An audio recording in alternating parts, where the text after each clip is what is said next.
Hello and welcome to another episode of What's Up with Dota. Let's get right into the news. Of course, the first news story is the classic El Clásico, Navi versus Alliance.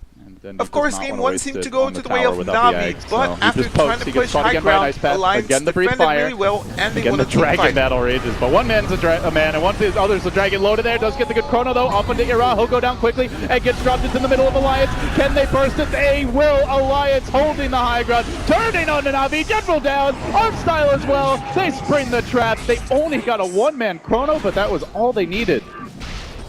After winning another team fight, it seemed that Navi just couldn't keep up, and crush? Alliance He's pushed high ground and won game Dendy's 1. ready as well, the BKB coming through, Loda just melting, Dendy might kill him off the bat, he does end up getting off the chrono on the General, and they will possibly lose Dendy, and Loda survives through it all, just walks away. Cool guys don't look back at explosions, and Loda looks very cool right now.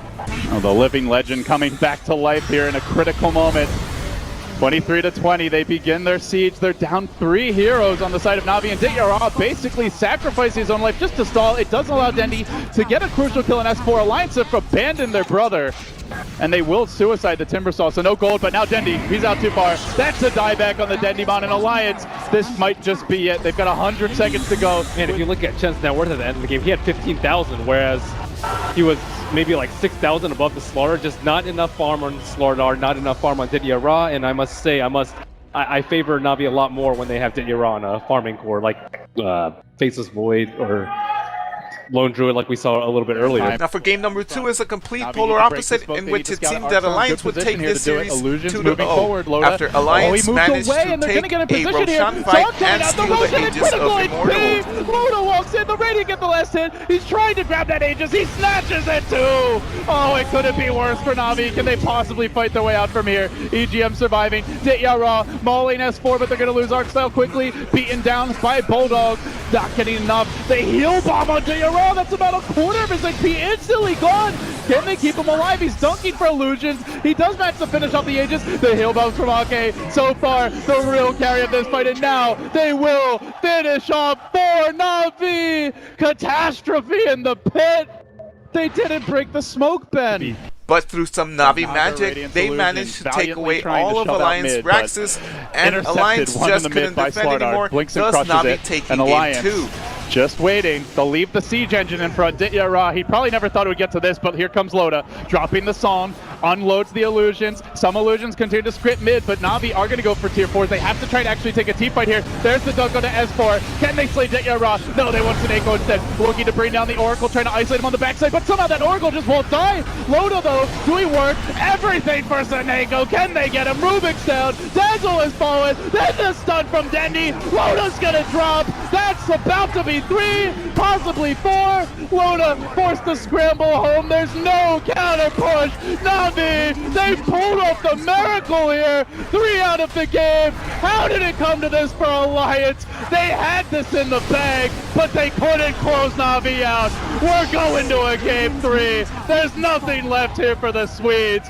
Navi lives to fight another day.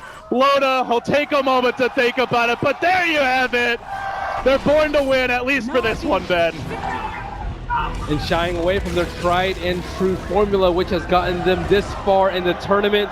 Alliance drop 1 versus Navi, and it will end up even at 1-1.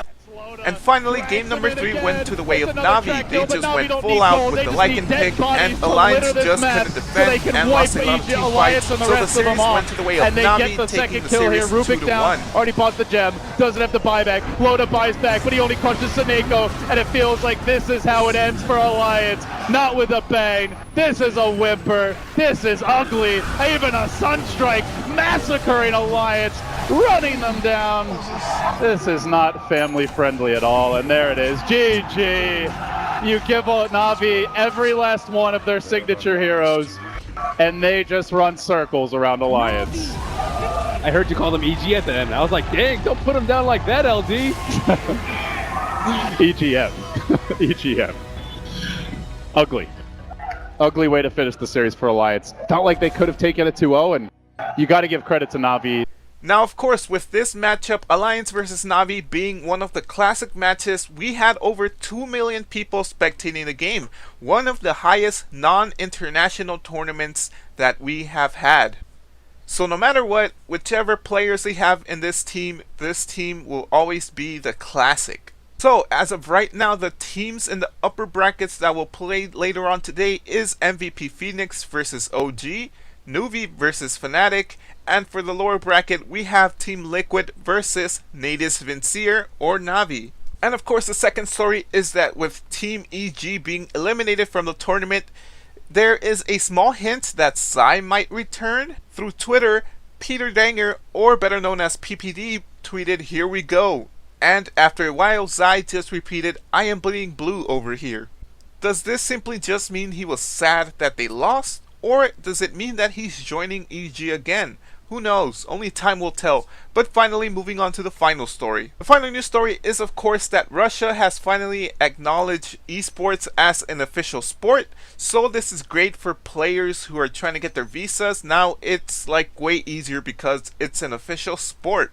Either way, that's it for today. If you liked the video, give it a like, comment, and subscribe. But I'll catch you guys next time.